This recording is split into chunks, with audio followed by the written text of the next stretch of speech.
Ano ang sabi?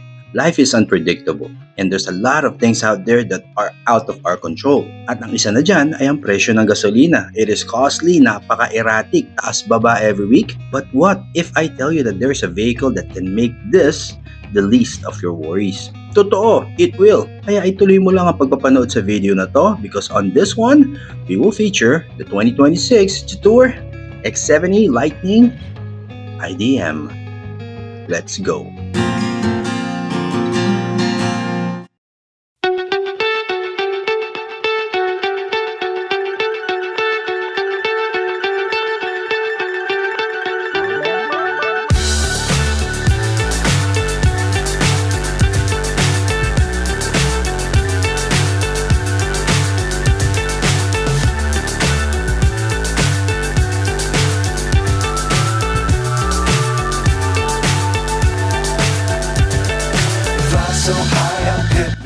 Kung di pa po kayo nagsasubscribe sa channel ko, please do consider subscribing and hit that like button. Maraming salamat po. Sa tingin ko, magandang tanong dito is, what will it take for you to be convinced that this vehicle possibly might be the one for you?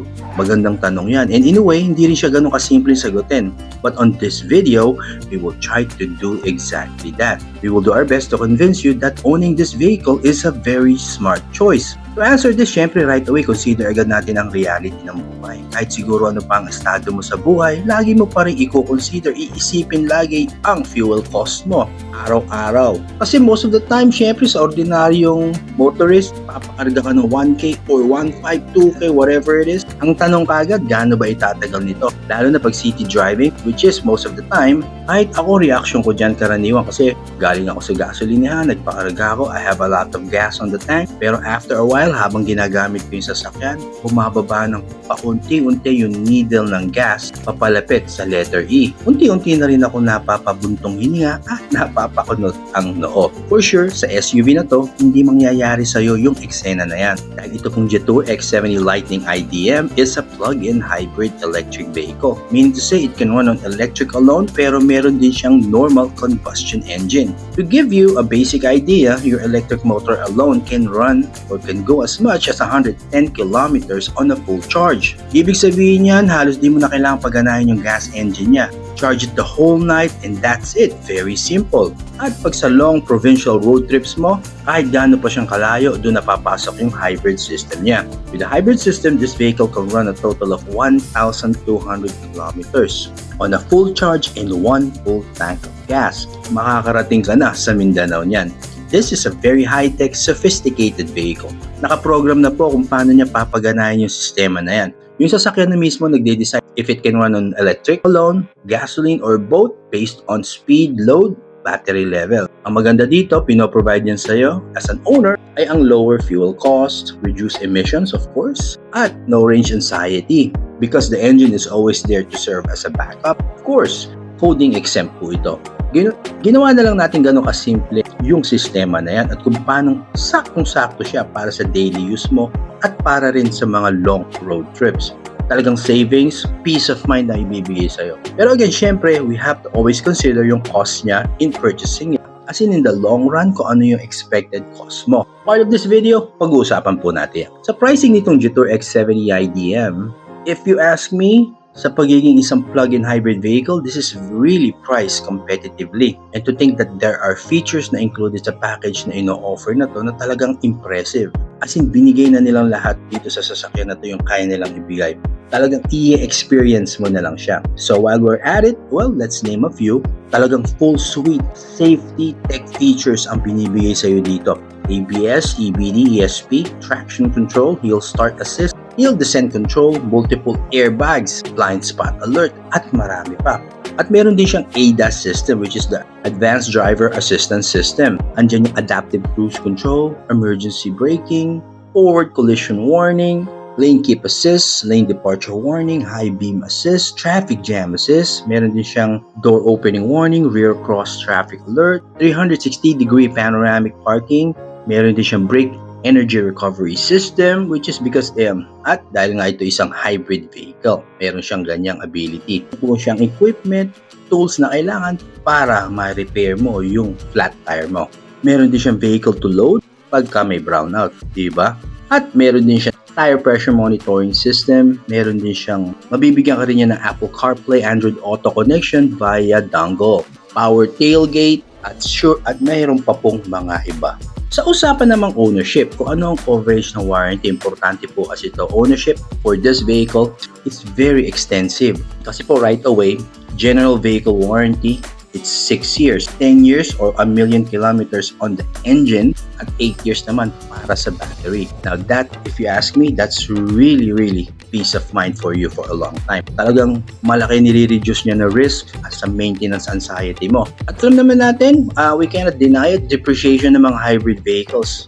Yung kanilang value talaga naman nag-i-improve habang lumalaki, tumataas ang demand, at nakikita naman natin yan. Sa aspeto naman ng battery lifespan, this is an ongoing concern. Syempre, well, alam nyo, modern EVs, plug-in hybrid vehicles, very rare that they need a battery replacement along the warranty period. Now, posible naman na 20 years, magagamit mo yung battery. But on a realistic expectation, most EVs, around 10 to 15 years, maganda pa po ang performance niyan. Yung gradual degradation after that, dun lang mangyayari. Pero pag inisip nyo, sa araw-araw mong ginagamit siya, sa span of time, sa mileage at na nakonsumo mo sa sasakyan na to, in 10 to 15 years, sulit na rin. And in 10 to 15 years, battery prices will likely be lower. At mas maganda na rin po ang performance nila, lalo kasi tuloy-tuloy silang ini-improve. Maintain mo ng maayos yan, inalagaan mo. When that time comes, yung replacement of a battery is more logical to do compared to buying a new vehicle. Sa design naman niya, it's a 7-seater SUV. It is quite eye-catching. Alam mo, pag nakita mo siya, this is not just an ordinary SUV. Magigets mo agad na this is something that has a lot to offer. I like the way Jetour has described the vehicle. Sabi nga nila, it's a smart, spacious, sophisticated SUV. It has a leveled up premium look. Yung alam mo na kahit di mo pa siya nasasakyan, alam mo na iba ang comfort level na may experience mo dito. I don't see this one not meeting anyone's expectations, to be honest. The front fascia features hexagonal style grille. May honeycomb pattern siya, ayan. Hindi na po kamukha dati na horizontal bars from the previous models. Okay din yung kasimple yan ang design para sa akin ng LED trim ng mga ilaw niya. Maganda yung presence na binibigay niya sa sasakyan na to for both night and day. Sa loob naman, mas may premium appeal siya. Dito po sa dashboard, talaga makikita natin yung refined look. Andiyan yung air vents. Yung layout niya, tech focus talaga. Dual screen setup, 10.25-inch display, one for the infotainment system, isa naman doon para sa instrument. Andyan yung 50-watt wireless charging pad. Connectivity, sabi ko nga, may Apple CarPlay and Android Auto is provided via dongle. Sony branded po ang kanyang high-quality audio system. Ang ganda ng steering wheel. Cup holders, positioned very well for convenience. Yung trim levels niya, all leather, high quality po talaga. Yung upholstery, dual zone climate control, heated ventilated front seats. Wow. Sabi ko nga, meron siyang panoramic sunroof, ambient lighting, depende kung anong mood ang gusto mo siyang iset dyan. Powered seats with memory, talagang upscale and talagang family-friendly focus yung setup at amenities dito sa loob. Well, ang dami ko nang nasabi tungkol dito sa Jetour X70 IDM.